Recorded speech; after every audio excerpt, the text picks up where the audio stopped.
उड़ीसा में सबसे ज़्यादा अगर कुछ विख्यात है, तो वो जगन्नाथ धाम है, जगन्नाथ पुरी है। पुरी एक लोकसभा कॉन्स्टिट्यूएंसी भी है, जहाँ पर पिछली बार यानी कि 2019 के चुनाव में बीजेपी और बीजेडी के भीतर कांटे की टक्कर हुई थी।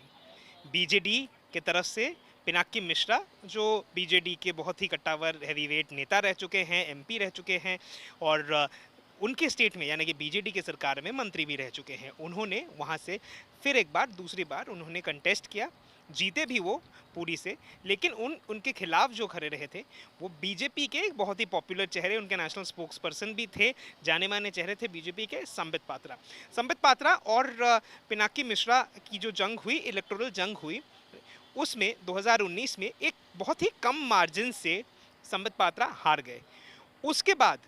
पुरी में उन्होंने पिछले 5 साल में बहुत अपना टाइम था जो उन्होंने इस बहुत ही इन्वेस्ट किया। पुरी में बहुत ज़्यादा उन्होंने कैंपेन की, प्रचार किए, इवेंट्स किए और पूरी 2019 से लेकर वहीं पर ही वो रुके भी और 2024 की प्रिपरेशन 2019 के अपने हार के बाद से ही उन्होंने वहाँ पे शुरू कर दी।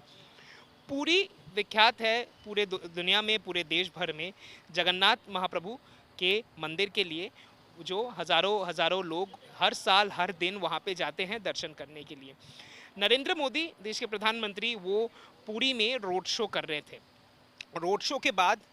वहाँ से वो निकल गए, लेकिन जब मीडिया के साथ संबित पात्रा, जो बीजेपी के एक बहुत ही हेवीवेट चेहरे बन चुके हैं उड़ीसा के और बीजेपी के लिए वो चुनाव लड़ भी रहे हैं पुरी से, जब उनके साथ मीडिया बातचीत कर रही थी तो उन्होंने एक बाइट में उन्होंने कह दिया कि महाप्रभु भी नरेंद्र मोदी के डिवोटी है, भक्त है। इसके बाद से उड़ीसा के जितने भी पॉलिटिकल पार्टीज़ हैं, देश के जितने भी दूसरे पॉलिटिकल पार्टीज़ हैं जो बीजेपी को अपोज करती हैं, उन सभी ने उस पर्टिकुलर क्लिप को लेकर संबित पात्रा और नरेंद्र मोदी के साथ बीजेपी पर आक्रमण किया कि बीजेपी की सोच ऐसी है कि भगवान महाप्रभु भी नरेंद्र मोदी के भक्त हैं, उनके डिवोटी हैं। उसी के एक दिन बाद यानी कि आज एक स्टेटमेंट आया संबित पात्रा की तरफ से, जहां पे साफ तरीके से संबित पात्रा ने कहा, पहले तो उन्होंने क्षमा मांगी, उन्होंने अपोलोजाइज किया, उन्होंने कहा कि वो एक स्लिप ऑफ टंग था और उसी के बाद से उन्होंने ये भी कहा कि वो कहना चाहते थे कि नरेंद्र मोदी महाप्रभु के भक्त हैं और ऐसा ही वो बहुत सारे इंटरव्यूज़ में कह चुके थे, लेकिन लास्ट वाले इंटरव्यू में उनके ज़ुबान से निकल गया कि महाप्रभु नरेंद्र मोदी के भक्त हैं। हालांकि उनको कहना था कि नरेंद्र मोदी महाप्रभु जगन्नाथ के भक्त हैं। इसको लेके क्षमा प्राप्ति उन्होंने मांगी, भगवान से भी क्षमा मांगी और उन्होंने कहा कि वो उपवास करेंगे। ये आज संबित पात्रा का जो विजुअल स्टेटमेंट आया है, जो उन्होंने आज कहा है इस पूरे कंट्रोवर्सी के भीतर। इस बार बता दें कि संबित पात्रा जो है वो दूसरी बार पुरी से, जैसे हमने पहले ही कहा कि वहाँ से वो चुनाव लड़ रहे हैं। कितना इम्पोर्टेंट है संबित पात्रा के लिए पुरी का ये क्षेत्र? पुरी में 7 विधानसभाएं हैं जहाँ पे संबित पात्रा पिछले 5 सालों से या फिर 4.5 सालों से वो वहाँ पे उन्होंने अपना टाइम जो है वो इन्वेस्ट किया है। और अगर समीकरण देख ले तो 2019 में जो डिफरेंस था वोटों का वो 8 से 9,000 के भीतर ही था। संबित पात्रा ने बहुत ज़्यादा टाइम अपना पुरी में, पूरी लोकसभा के क्षेत्र में इन्वेस्ट उन्होंने किया है, लोगों के साथ मिले हैं। जब राम मंदिर की स्थापना हुई थी उस दिन भी उन्होंने पुरी में रोड शो किया, उस दिन भी उन्होंने पुरी में पूजा अर्चना जो है वहाँ पर उन्होंने ऐसा किया था। संबित पात्रा के इस स्लिप ऑफ टंग, इस कमेंट के वजह से उनको कितनी इश्यूज़ हो सकते हैं, ये सबसे बड़ा अभी सवाल बन के उभर रहा है।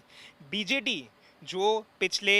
करीबन 25 साल से अधिक समय से ही वहाँ पे यानी कि उड़ीसा में सरकार बनाई हुई है और ये अगर बीजेडी वहाँ पे सरकार बनाती है तो फिर छठी बार के लिए उड़ीसा के मुख्यमंत्री बन सकते हैं नवीन पटनायक और शायद तब वो लॉन्गेस्ट सर्विंग चीफ मिनिस्टर बन जाएंगे देश के फिलहाल के लिए। लेकिन उसके भीतर ऐसा जब एक कमेंट संबित पात्रा की तरफ से आ गया, उसके बाद बीजेडी का दावा है कि संबित पात्रा और बीजेपी को लगता है कि नरेंद्र मोदी भगवान से भी बड़े हैं और यही जो उनका सोच है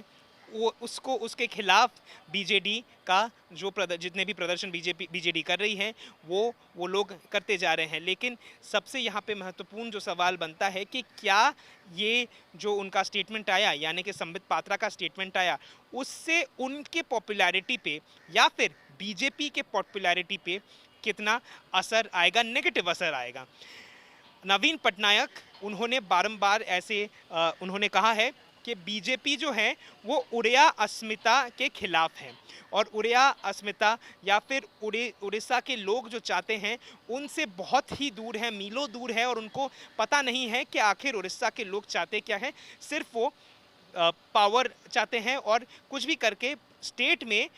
सरकार जो है वो बनाना चाहते हैं। और इस बाइट को लेकर, इस वीडियो बाइट को लेकर, यानी कि संबित पात्रा के बाइट को लेके बीजेडी का जो पलटावार जो सुबह से या फिर कल रात से ही देखा जा रहा है, वहाँ पे खुद नवीन पटनायक ने उसको ट्वीट किया और कहा कि बीजेपी अपने आप को इतना शक्तिशाली मानती है कि नरेंद्र मोदी को महाप्रभु का भक्त बताती है। लेकिन क्या इसमें इस बाइट के कारण या फिर इस स्टेटमेंट के कारण संबित पात्रा के जो इलेक्टोरल रिजल्ट्स हैं, जितना भी वोट उनको मिल रहा था, क्या उसमें कोई डिफरेंस आएगा? ये बहुत बड़ा सवाल है। लेकिन एक इंटरेस्टिंग चीज़ जो हमें नहीं भूलनी चाहिए कि उड़ीसा में जगन्नाथ महाप्रभु का जो स्थान है वो बहुत ही ऊंचा है।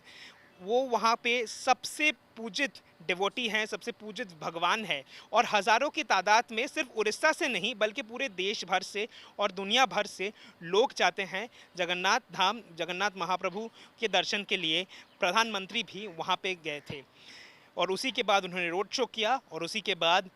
संबित पात्रा का ये बाइट आया। 4 जून को पता चलेगा कि इस स्टेटमेंट का कोई असर आखिर